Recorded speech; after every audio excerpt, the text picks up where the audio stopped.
Sayyida Zufisha Maryam. I'm studying in Focus High School. I'm in class 10th. जब मैं तेलुगु का नाम सुनी थी 10th में, आई वाज लाइक मुझे तेलुगु नहीं आती, मैं एसएससी का बोर्ड कैसा दूँ।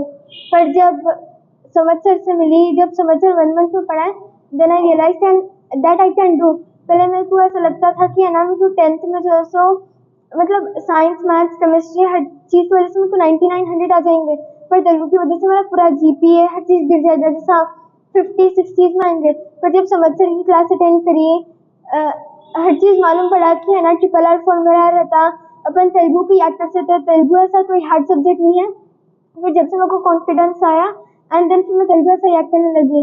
और जब तेलुगु याद करने लगी, पहले शुरू में ऐसा नहीं कर सकती, मेरे को याद नहीं रहा था, मैं बस बोल रही थी। फिर पापा बोल रहे थे कर सकते कुछ नहीं होता, अगर एक बार करना शुरू करे तो हो जाएगा।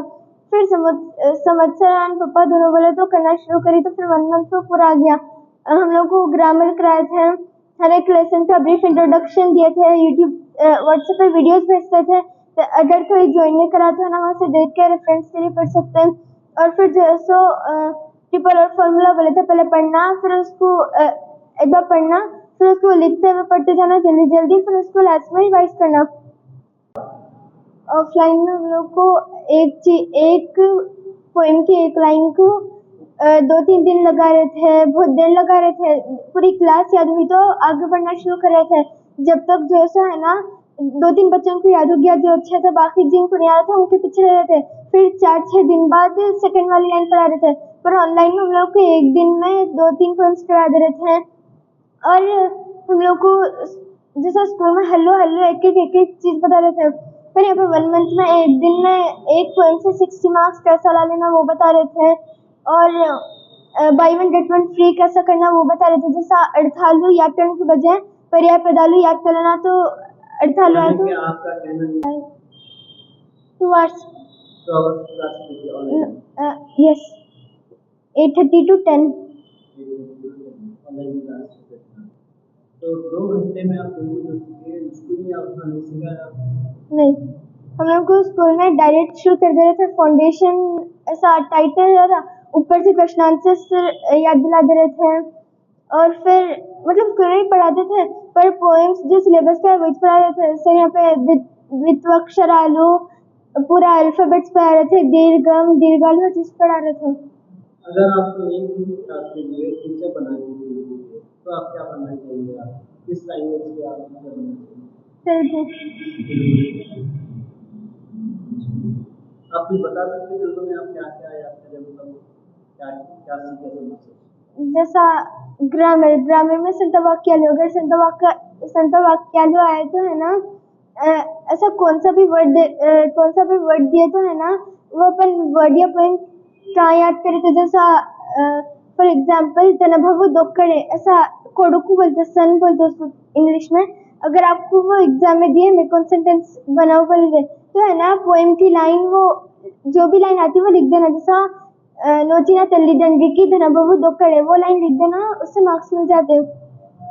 मैं पोएम से करी, जैसा नोचिना तल्लीदंडी की धनभवु दोक्कड़े चालू मेटी चे जोचिना वांडू वेडोकरू जाचिना लेदन किच्चु वांडूनो रांची निजंबा कानी पलुका डानी रणंबुलोना मेन दाचिनी वांडू भद्रगी दाशरथी करुणा ने पयोनिधि, ये पोएम।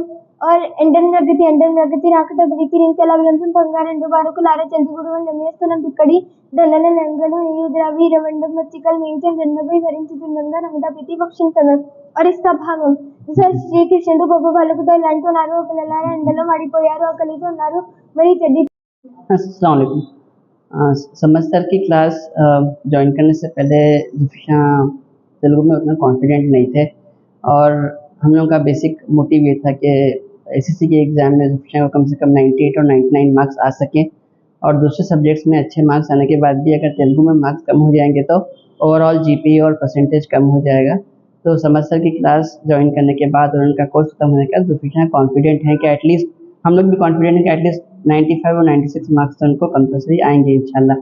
सर क्लास में अच्छा लेके चले, कल क्या पढ़ाए पहले रिवाइज करते थे, बच्चों को कैरियर के बारे में समझाते थे, फ्यूचर के सामने। खाली सर जो है, मैं जितनी दिन क्लास हुई उतना मैं बाजू बैठता था, लाइक मैं भी एज ए रिस्पॉन्सिबल पेरेंट रहता था साथ। तो मैं ये देखता कि सर क्लास की 10 मिनट्स पढ़ाई क्या ज़रूरी है, तेलुगु क्यों ज़रूरी है, माशरे में क्यों ज़रूरी है, ये समझा के फिर सर तेलुगु पढ़ाते थे। ऐसा बिजनेस माइंडेड नहीं थे कि सर क्लास आए तेलुगु पढ़ाए और चले गए। सर क्लास के 10 मिनट कल क्या पढ़ाए थे और तेलुगु नहीं पढ़ेंगे तो क्या नुकसान है। और जो बच्चे ज्वाइन नहीं करते थे उनको भी सर फॉलो अप करते थे, फ़ोन करते थे, कॉल करते थे, ऐसा मैसेज करके छोड़ दिए पेरेंट्स को, ऐसा नहीं। और सर फीडबैक भी लेते थे, हर वीक सर कॉल करते थे कि बच्चा आपका कैसा पढ़ रहा है, कोई डाउट है क्या, कोई क्वेश्चन है क्या, कोई क्वेरी है क्या। तो हम लोग उनसे एक ऑनेस्ट फीडबैक लेते थे और बच्चों के कुछ भी प्रॉब्लम है तो पूछते थे वो लोग। आपको समझ सर कैसे मिला? हाँ तो सर कैसा मालूम आपको? ये स्कूल के डायरेक्टर हैं मुस्तफ़ा ज़ैदी। तो उनके पास बेसिकली मैं ये प्रॉब्लम स्टेटमेंट लेके आया था जब जुफिशा एडमिशन लिए थे क्लास 10 में एसएससी में के इन्हों 10th में थोड़े वीक हैं, उनको 100 मार्क्स ऐसा आना है बोल के। तो क्योंकि बाकी सब्जेक्ट्स इनके अच्छे हैं और लास्ट ईयर तेलुगु में इनके मार्क्स कम हो गए थे 9th में, बाकी सब्जेक्ट्स में अच्छे मार्क्स थे इनके। तो Mustafa Zaidi sir basically refer करे कि समझ सर बहुत एक्सपीरियंस सर हैं, कम से कम 25-30 ईयर्स का उनका एक्सपीरियंस है और बेसिकली बिजनेस माइंडेड नहीं है। मतलब सर तो आपको बहुत सारे मिल जाएंगे मतलब लोकेलिटी में, लेकिन ऐसा डेडिकेटेड और नॉट बिजनेस माइंडेड ऐसे ऐसा उन्होंने टीम नहीं है कि 50 स्टूडेंट होंगे तो पढ़ाएंगे, 6 स्टूडेंट तो उनका डेडिकेशन उतना ही है जितना सर 50 स्टूडेंट्स के लिए है। तो और पर्सनलाइज अटेंशन है सर, मतलब सबको तो बीच में प्रॉम्प्ट करेंगे कि क्या हुआ, मैं क्या पढ़ा रहा था, अभी आप क्या सीखे। तो मतलब सर का मोटिव ऐसा नहीं है कि क्लास सब्जेक्ट ख़त्म करना है और चले जाना है, वो क्लास को भी लेके चल रहे हैं साथ में। मतलब ये बहुत बड़ा एक टीचर का या ट्यूटर का कैरेक्टरिस्टिक होता है कि वो स्टूडेंट को साथ लेके चले। मतलब उनको तो आता है पता है, लेकिन बच्चे को वो कोशिश कर रहे हैं कि आए और उनको समझा भी रहे हैं और डांट भी रहे हैं। जनरली अगर आप कोई भी ट्यूटर्स मार्केट में देंगे तो कोई ट्यूटर आपको समझाएगा नहीं फ्यूचर के बारे में और कोई ट्यूटर आपको डांटेगा भी नहीं कि क्यों नहीं पढ़ रहे हो। लेकिन ये सर रोज मतलब फर्स्ट क्लास से लास्ट क्लास तक 15 मिनट्स भाई एजुकेशन इज इम्पोर्टेंट, भाई तेलुगु इज इम्पोर्टेंट, वो समझाते थे। और क्लास के 15 मिनट भी ये समझाते थे कि भाई आप मैं जो पढ़ा हूँ पढ़ाना। और फर्स्ट दिन ही सर रूल बताए थे कि मेरा रूल क्लास का ये है कि मैं जो दूंगा उसको याद करना है और लिखना है। तो उन्होंने एक्सपेक्टेशन सेट किए थे, मतलब ऐसा नहीं कि मैं पढ़ा रहा हूँ आप पढ़ लो, मेरी जिम्मेदारी पढ़ना क्या है, आपकी जिम्मेदारी पढ़ते तो पढ़ो, ऐसा नहीं। वो फर्स्ट दिन हाफ एन आवर वो एक्सपेक्टेशन सेट करे थे पूरा लिख के कि ऐसी क्लास चलेगी, मेरा ये एक्सपेक्टेशन है, मैं आपसे ये उम्मीद करता हूँ। और पेरेंट्स को भी पूछते थे कि पेरेंट्स हैं क्या पास, मतलब उनका ऐसा नहीं है कि बच्चा आ रहा नहीं आ रहा, पढ़ रहा नहीं पढ़ रहा, वो पूरे डेडिकेटेड हैं कि भाई स्टूडेंट आ रहा तो बहुत अच्छा पढ़ रहा है। और दूसरी चीज़ सर एक चीज़ इंपॉर्टेंट चीज़ है कि मार्केट में ट्यूटर्स जो हैं मतलब एसएससी के तेलुगु बहुत कॉस्टली हैं। जैसे मैं अभी पता किया था, जैसे मैं एक पर्सनल ट्यूटर पता किया था तेलुगु नगर में 20,000 है कॉस्ट उनका। तो मतलब एक तो सर का कॉस्ट 1/10 है, लेकिन cost is not critical here, quality is critical. तो सर का कॉस्ट भी बहुत कम है पढ़ाने का और क्रिटिकल भी है। और सर जो है बेसिकली उन्होंने सेल्फ इंटरेस्ट लेते कि बच्चे की ग्रोथ होना, उन्हें तेलुगु सीखना बोल के। तो मैं तो ये रिकमेंड करूँगा कि अगर कोई कोई हाउस वाइफ्स हैं या फिर स्टूडेंट्स हैं या फिर कॉलेज पास आउट्स हैं, कोई लोग मार्केट इंडस्ट्री में जॉब ढूंढ रहे हैं, तो तेलंगाना आंध्रा के हद तक तेलुगु बहुत ज़रूरी है। अगर आप कोई म्यूनसिपल कॉर्पोरेशन में चले जाएंगे, बल्दिया के पास चले जाएंगे, जीएचएमसी में चले जाएंगे, तो बगैर तेलुगु के आपकी बात कोई नहीं सुनने वाला है। तो Telugu is very important, at least हमको बात करना और लिखना तो आना चाहिए। जज़ाकल्लाह खैर। वालेकुम, मैं मोहम्मद अब्दुल समद, आप लोगों का तेलुगु सर। बेहद खुशी हुई हमारे एक ऑनलाइन स्टूडेंट जुफिशा मरियम, और जो सो अल्हम्दुलिल्लाह इन्होंने पूरी किताब अल्हम्दुलिल्लाह कंप्लीट कर ली है। तो इस सिलसिले में मैं आप लोगों को तारुफ कराने के लिए यहाँ पर जुफिशा से मैं यहाँ पर बात कराया था। तो बहुत एक्टिव स्टूडेंट थे, मैं जो भी बताता था वो मैं एक करके बोल के बोला तो वो 4 करके, मैं एक पोएम लर्न करके नड़वा को मैं वो कटा बोल के एक तरीका बता के मैं सिखाने की कोशिश करे तो वो 4 पोएम याद करके सुना देते। मैं बोला कल आपको ये मैं जो बोर्ड पे आज लिखाया पढ़ाया ये आंसर आपको याद करके आना है बोल के बोलते, नहीं ये नहीं समझ, अभी 2-3 एक्स्ट्रा करके आई बोल के बोलते। तो मैं ऐसे स्टूडेंट्स अगर मेरे को मिले तो बहुत खुशी की बात है, अच्छा भी दिखता, पढ़ाने में और दिलचस्पी आती।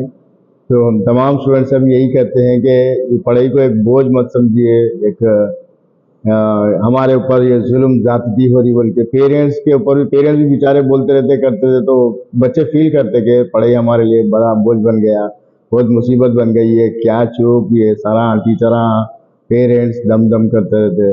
तो बस यही समझाना था कि ये आपके सामने एक जीता जागता रियल एग्जाम्पल है, जो हमारे स्टूडेंट्स ये 1 महीने के अंदर अंदर पूरी किताब हिफ्स करके आपके सामने बता रहे हैं। नहीं, इंशाल्लाह अल्हम्दुलिल्लाह उसमें कोई डाउट नहीं है, 10 on 10 मार्क्स आना ही आना है बस। कोई उसके अंदर, क्योंकि उनका मैं देखता था, मैं जो डेली वो मेरे को व्हाट्सएप पे भेजते थे, उनके जो करेक्शन करने का मेरे को जरूरत नहीं पड़ती थी मेरे को। मैं अल्हम्दुलिल्लाह माशाल्लाह वेरी गुड बोल के लिख के भेजना पड़ता था बस। उनकी वॉइस भी सुनता था तो लिटिल बिट एक प्रोनाउंसिएशन में कुछ तो भी थोड़े बहुत गलतियां दिखाई देते थे होंगे, फिर मैं उसको बोलता था कि यहाँ पर ये थोड़ा सा प्रोनाउंसिएशन में थोड़ी गलती है, वो बड़ा मसला नहीं है। वो अभी बहुत टाइम है हमारे को, अभी तो अल्हम्दुलिल्लाह अभी तो स्कूल शुरू हो गए, 1 महीना 2 महीने हो रहे, तो अभी 8-9 महीने तो आराम से है। नहीं नहीं अल्हम्दुलिल्लाह बहुत सारे हैं, लेकिन अब सब लोग आके सामने आके बोलने के लिए ऐसे बहुत है अल्हम्दुलिल्लाह, नहीं बोलते नहीं। एवरी ईयर आप लोग भी देखते रहते, आप लोग भी हमारे को पेश करते रहते। आज से 9-10 साल पहले ही आप एक इंटरव्यू लिए थे, तो बहुत बड़ी लंबी स्टोरी थी। वो स्कूल के टीचर खुद ही पनिशमेंट देना शुरू करे थे कि तो ऐसे बहुत है, नहीं बोल के नहीं, लेकिन सब सामने आना भी इम्पोर्टेंट है ना, वो बताना चाहिए ना, तो दूसरे लोगों को भी देखो हम कर सके, आप लोग भी कर सकते बोल के बताने के लिए भी उनको आना चाहिए। तो आप वर्कशॉप भी लेते हैं, अभी चल रहे हैं वर्कशॉप? हाँ अलहमदुलिल्लाह, फिर अभी शुरू होते हैं। अभी SA1 के एग्जाम खत्म हो गए, बाद में बच्चों को उन लोगों को एक डर पैदा हो जाता। SA1 के एग्जामिनेशन में हमारे तेलुगु के मार्क्स बहुत कम आए, तेलुगु में बहुत परेशानी आती बोल के उसके बाद में शुरू होते हैं अलहमदुलिल्लाह। अब जब तक कि क्या है, थोड़ा बहुत टाइम लगता है वो उनकी, जब तक उसके बाद में फिर वर्कशॉप्स रहते हैं सब अलहमदुलिल्लाह सब चीज़ें।